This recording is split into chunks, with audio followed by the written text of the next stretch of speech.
বহু বছর কেটে গেছে। আল্লাহর অশেষ রহমতে ইউসুফ আলাহিসাল্লাম এখন মিশরের অন্যতম ক্ষমতাবান ব্যক্তি। এদিকে কেনআনে ভয়াবহ দুর্ভিক্ষ দেখা দিয়েছে। খাদ্যের সন্ধানে ইয়াকুব আলাহিসাল্লাম এর ছেলেরা মিশরে আসে। তারা জানতো না যার সামনে দাঁড়িয়ে আছে তিনি তাদের সেই ভাই ইউসুফ আলাহিসাল্লাম, যাকে একদিন কূপে ফেলে দেওয়া হয়েছিল। ইউসুফ আলাহিসাল্লাম তাদের চিনে ফেললেন, কিন্তু তারা তাকে চিনতে পারল না।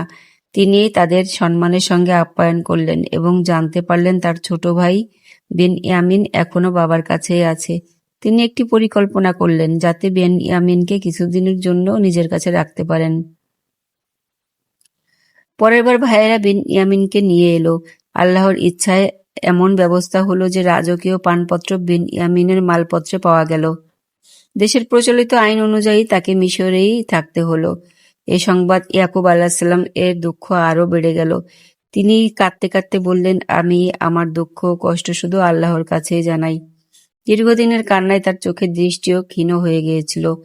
অবশেষে ভাইয়েরা আবার মিশরে এলো। এবার ইউসুফ আলাহিসাল্লাম আর নিজের পরিচয় গোপন রাখলেন না। তিনি বললেন, আমি ইউসুফ, আর এ আমারই ভাই। আল্লাহ আমাদের উপর অনুগ্রহ করেছেন। এ কথা শুনে ভাইয়েরা হতবাক হয়ে গেল। লজ্জায় তাদের মাথা নত হয়ে গেল।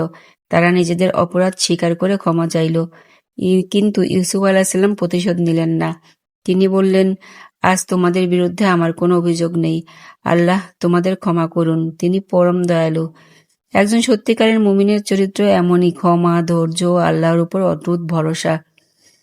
পরবর্তী ও শেষ পর্বে জানব কিভাবে ইয়াকুব আলাহিসাল্লাম এর পরিবার আবার একত্রিত হলো, কিভাবে তার দৃষ্টি ফিরে এলো এবং এই মহান কাহিনীর শিক্ষা আজও কেন আমাদের জীবনের জন্য পথ প্রদর্শক হয়ে থাকে।